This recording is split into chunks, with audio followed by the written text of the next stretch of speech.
Hey there, my name is Alexis, and I want to show you how I made this TV stand made out of red oak plywood and hardwood. So for this build, I used half a sheet of red oak plywood, and for the design, I want the TV stand or the shelf specifically to look like it's one continuous piece. So I'm gonna use 45-degree miters so that it kind of has that waterfall look, at least on the exposed faces or the outward faces of the TV stand. And in order to assist me in cutting these miters, I use a cutting guide by Husky. I'm not sure if this particular product by Husky is still available. Last I saw, it was not for sale anymore. But just in case you are curious as to where to get it, if it does happen to be available, I will leave a link in the description in case you do want it. And whenever I made these 45-degree miter cuts, I always use a piece of scrap plywood to support the circular saw on both sides so that I don't lean too much on one side because that base plate is not being supported from that other side. And just doing this helps ensure that my miters are really close to 45 degrees. If you don't like doing miters or you're not comfortable making miter cuts, you could always skip this step and just do butt joints.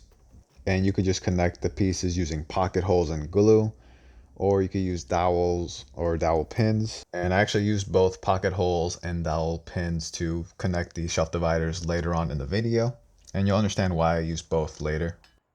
But using miter joints does bring an additional level of quality to your build, which is why I'm doing it here. And since it's been a while since I last did 45-degree cuts, I still had to work on some things, like for example, making sure every workpiece is properly clamped.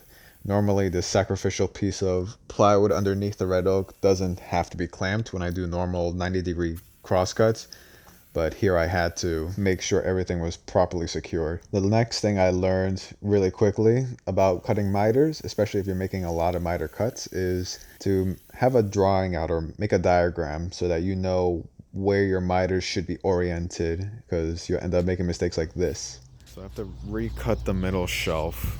This is what I first cut. As you can see, I have bevel this way and then another bevel that way, but it was supposed to be this way. It's supposed to be one bevel this way and then the other end's also supposed to go in the same direction. I should have drew a diagram when I first did this because it would have saved me a lot of time now. Fortunately, I can still use this piece for like the inside dividers for the shelf as well as the supports. This is just barely long enough so I can still reuse this, but I'll put a diagram if anything just to make more sense. But yeah, I have to do extra work now.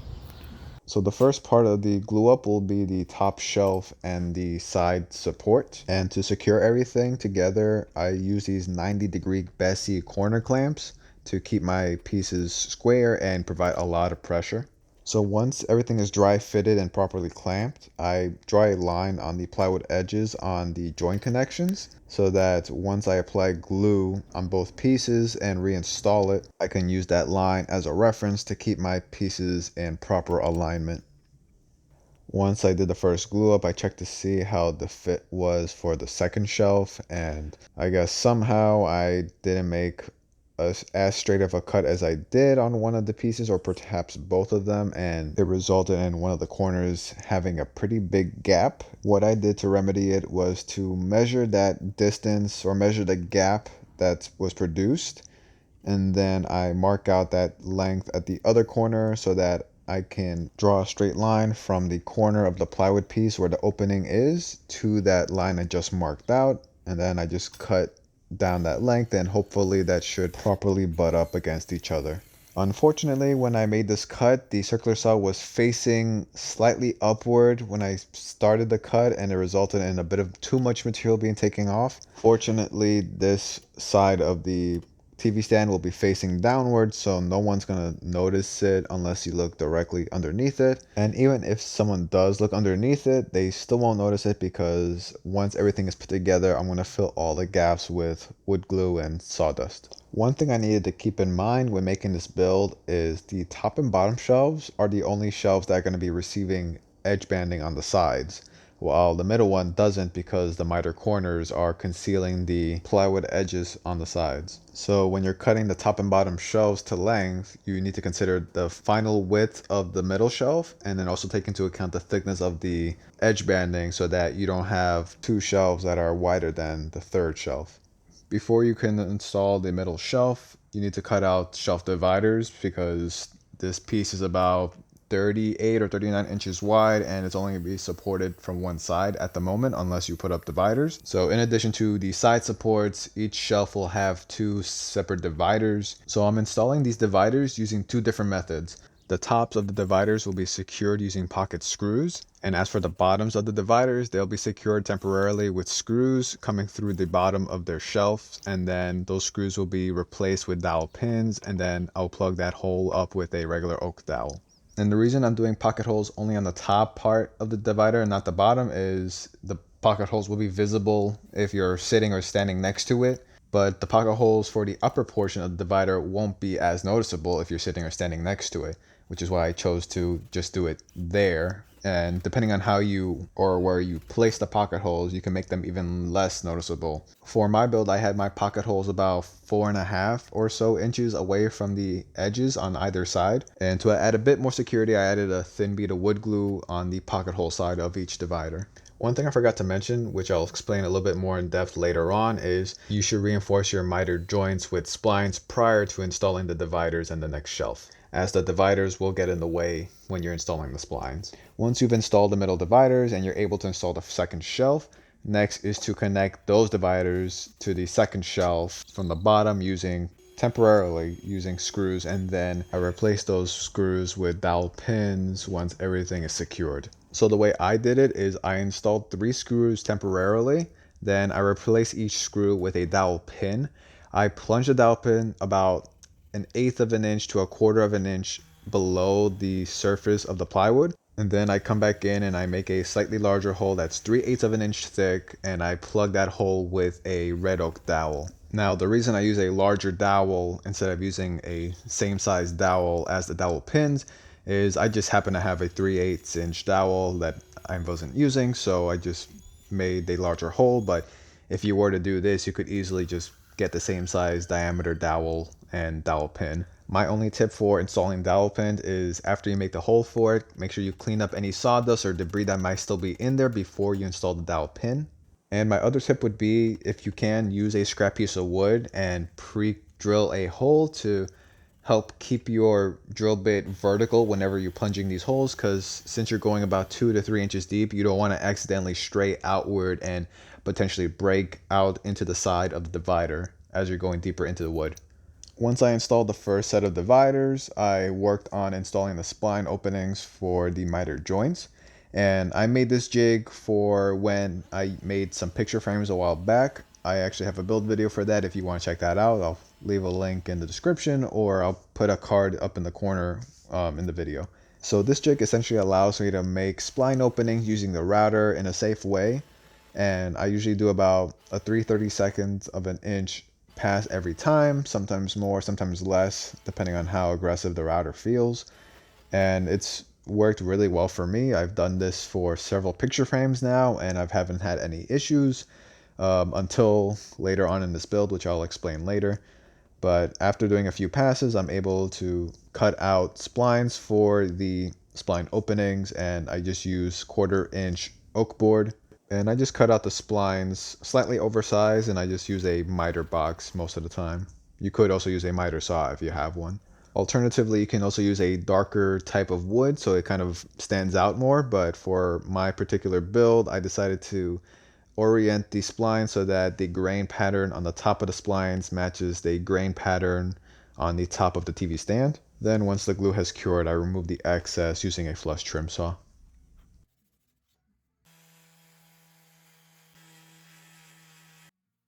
So the mistake that I made here is I decided to make the splines after putting the second shelf together, which I shouldn't have done first, because now the shelf divider is in the way and I had to take out one of the legs of the jig to make the spline openings.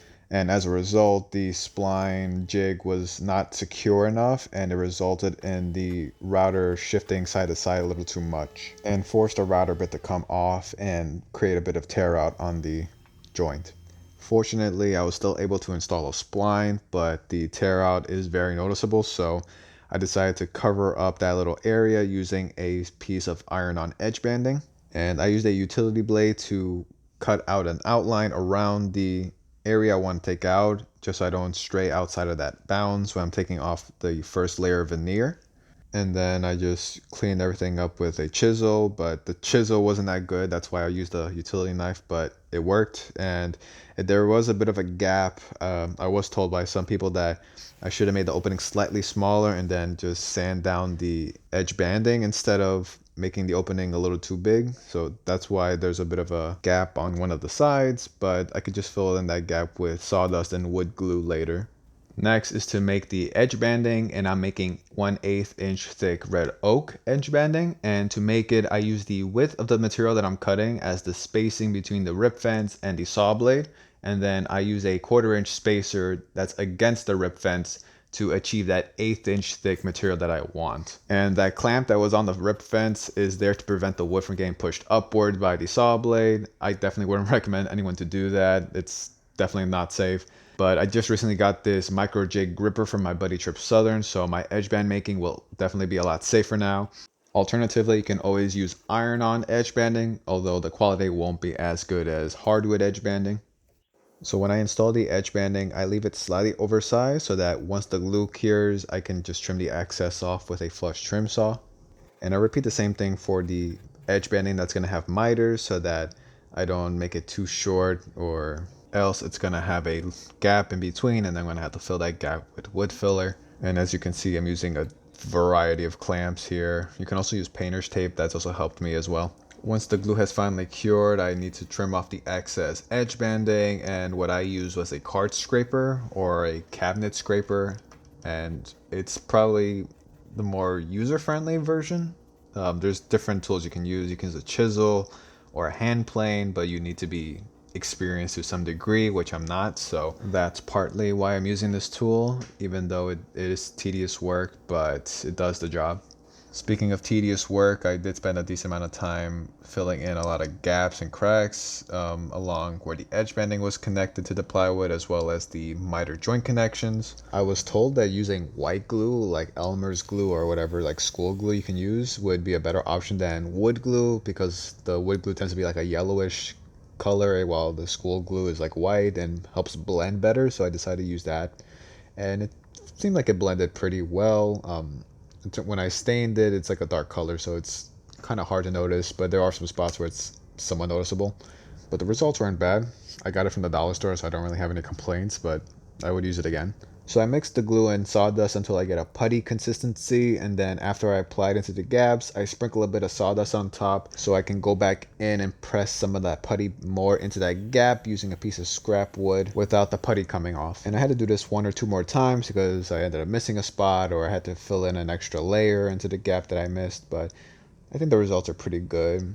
The patch that I put using the iron-on edge banding looks a lot less noticeable, so hopefully it blends in better once I apply the stain. The next step is to cut out the legs and stretchers for the base of the TV stand. So I cut the legs first into smaller, more manageable pieces, but I cut it about a 1/2 inch or so oversized. And I want to give the legs an angle to it, so I cut it at about 8 degrees on each side, and I aimed for about 6 inches in height. And after making the first cut, I basically just repeated on the other legs using the first leg as the template. And all I really needed to keep track of was making sure the angles are cut on the right side of each end of each leg so that I end up with all 4 sides parallel to their opposite side. And to cut the stretchers, it's a similar process, but the angles will be oriented differently than the legs were. So where the legs, you have to cut the angles such that those ends will be parallel to each other. The stretchers, you gotta cut the angles so that they're not parallel to each other, if that makes sense. But for the side stretchers, I don't have to do any angles. You just have to make 90-degree cuts. And I wanted the stretchers to be set back a bit, so I used a 1/8 inch thick acrylic sheet as a reference. And I had the pieces glued and slightly clamped. I didn't put any clamping pressure on it, just so I could make some micro adjustments on the stretcher itself. Then I left the glue to dry a bit. I think I came back after an hour of the glue curing before I installed the pocket screws. And as for the mounting hardware to connect the base to the actual TV stand itself, I use figure-8 washers that I've used for my tabletop build and other projects similar to that. And I just use a Forstner bit so the washers can rest inside of the actual stretchers, and then I just put 3 on each side. I actually had a tough time trying to hold the longer stretcher in place when I wanted to clamp it to the table legs because they were at an angle. It was really difficult to properly clamp them. So what worked for me was I clamped the legs and the stretcher to the table itself, and then I used another clamp to push against the legs so there's no gaps between the stretcher and the legs so the glue can cure properly. So I was able to put all the remaining stretchers together using pocket holes and pocket screws, and they mostly worked. A few of them didn't. I couldn't put a second screw here because I started here cracking, and here I put both screws in and you can see a crack was starting to form here. I guess because the way the grain pattern is, this one was really bad. It ended up pushing this piece of wood out. Can you see it? It pushed the wood out, so I had to take out the screw, fill the gap with epoxy, then clamping down, and I couldn't clamp it all the way down for whatever reason. So if I were to do this again, I probably would just done one pocket hole close to the bottom, and then use like an L bracket here just to keep this together. So at least I can pre-drill the holes and wouldn't have to worry about the wood splitting in that kind of in that instance if I used a little bracket. But yeah, next is to install this hardware, put it onto the base, or I put it on the bottom of the console so I can pre-drill holes, and then I can finally sand everything down and give it a stain and finish. So like I said, instead of putting a second pocket screw in that one stretcher that couldn't receive it, I put a small L bracket there in its place. But if you do have any recommendations on some alternatives for this type of joinery, if you can let me know down below, I'd greatly appreciate it. So I ended up picking up these pocket hole plugs made out of red oak dowel last second, and I decided to include it for this build. While they're not absolutely necessary and the pocket holes won't be that noticeable to begin with, I just wanted to just add a little bit more quality to the build. They come a little longer than they should be so that once the glue cures, you can trim off the excess using a flush trim saw. I decided to trim off a bit of the excess prior to installing it just so I could just remove the excess using just a sander, but either way works. Now I can finally apply my stain. I used Wipe On Poly by Varathane. I used American Walnut, I believe. And I just let the stain sit for about 2 to 3 minutes before I wipe it off. And here you can see how the stain looks on that one spot that I patched up where I tore out the plywood, and it's still a bit noticeable, but I think it's fine, at least in my opinion. Let me know what you think. Once the stain dried, I applied a few coats of oil-based poly, and I did about 3 coats with very light hand sanding in between the coats wherever it was needed. Last thing I did was I installed these rubber feet to the bottoms of the legs so it protects the floor. Also making sure I pre-drill each hole before I install them. And here's how the TV stand looks in its new home. So thanks for watching. I hope you enjoyed the video. If you liked it, please consider giving it a like. If you have any questions, let me know down below. Any tools or materials that I've used will be in the description if you happen to be interested. And consider subscribing if you like my content. It definitely helps me out a lot. So yeah, thanks again and take care.